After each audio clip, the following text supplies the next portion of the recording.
We start our next item in a London black cab at Marble Arch, the district named after the large marble structure that stands in the middle of a busy roundabout. The arch marks the start of a road that runs more than 300 miles between here and Holyhead in North Wales, where there stands another grand arch, one built 10 years earlier than the one here at Marble Arch in the 1820s.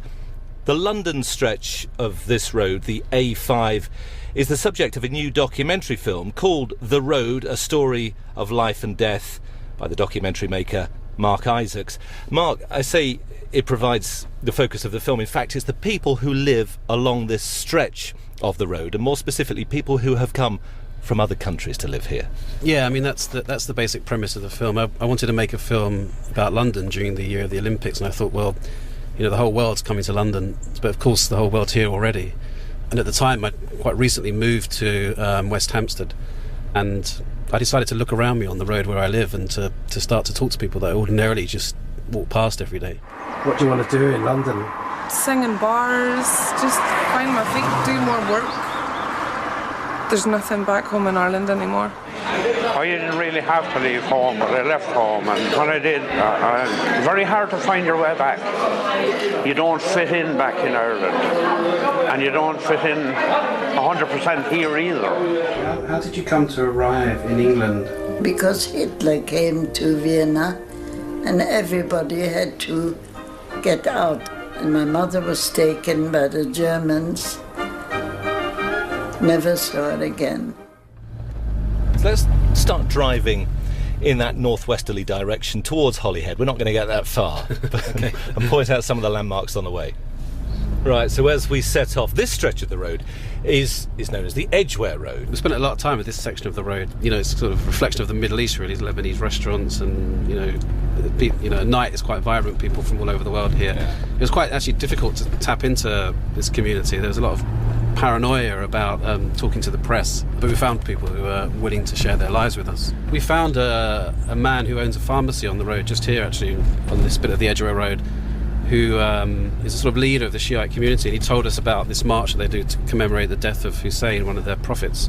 So we filmed that march, and then we discovered that they go off into a warehouse further up the road in Cricklewood afterwards, and they perform this self-flagellation ceremony, which they let us into as well. And I thought they'd be quite sort of scared about exposing themselves to that, but actually they were really open. Beating their bare chests, and each one of those chests are kind of beaten red raw. Yeah, I mean, it was so bizarre in a sense of being in the middle of that and filming that, you know, in a warehouse in Cricklewood. And just as the names change, the further you head northwest up this road, we're moving from the stretch known as the Edgware Road, and soon we're going to hit Maida Vale. Yeah. And the character of the road changes all the time as well. So we've left behind that district where you have all the fabulous restaurants, Middle Eastern restaurants there, and people sitting outside smoking the hookahs and the sheath pipes. Yeah.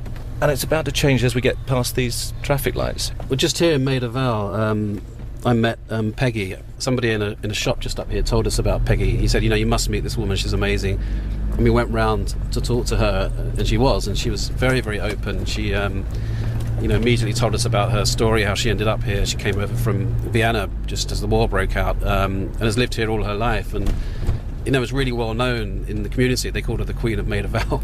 You know, and she really opens up to us in the film and talks about her past and how her mother was killed by the Nazis and hoping to be reunited with her mum when she passes away. And she expresses those wishes. I mean, as you say, a remarkable woman living in a very elegant flat here in Maida Vale. But she's virtually blind, isn't she? And there's an awful sequence when she falls over on one of the pavements, probably this one here, which is passing at the moment. Yeah. Obviously, I switched the camera off and helped her up and thought nothing more of it. But in the film, it becomes quite relevant because it sort of expresses her fragility. She actually passed away from falling over again when we weren't there, so it becomes really poignant.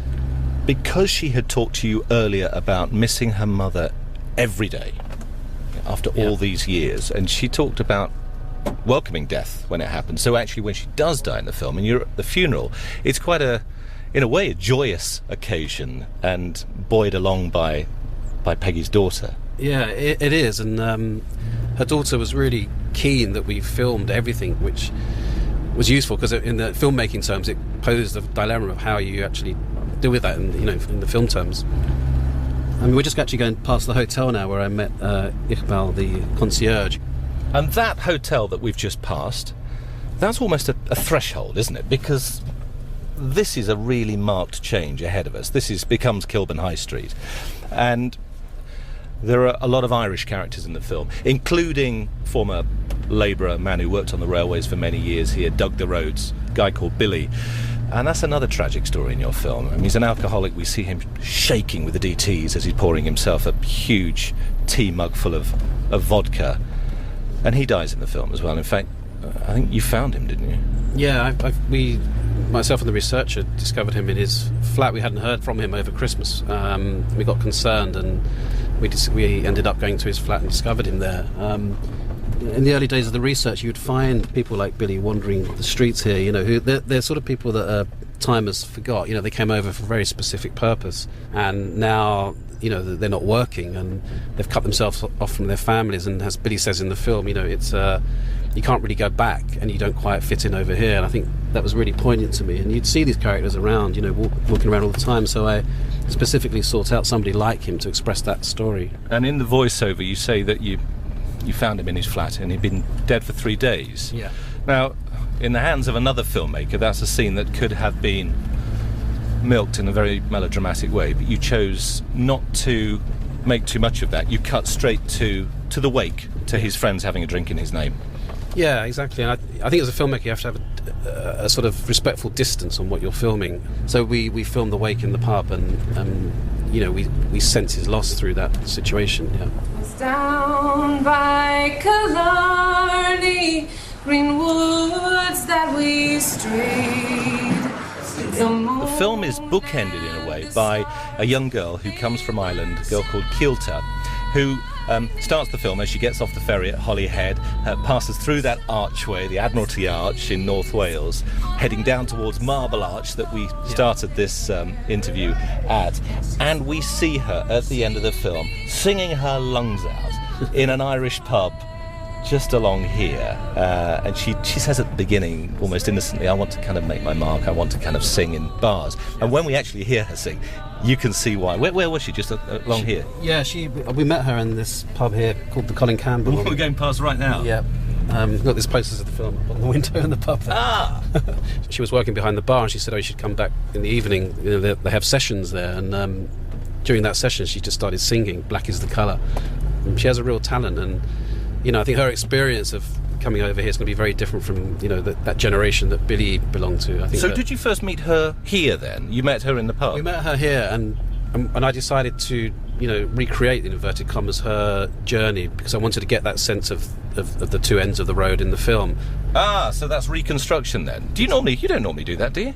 Well, it's a kind of, you know, I haven't done it in that way before, but I felt it was justified, because what I'm really looking for was a sort of emotional truth of the journey rather than the facts of this is exactly how she came in. And she took back all the things she came over with and was able to kind of really get into how she was feeling at the time. I mean, she's crying at the beginning of the film. She's either a brilliant actress or it did take her back to that moment when she first arrived. I believe it took her back to that moment. She was tapping into how she really felt.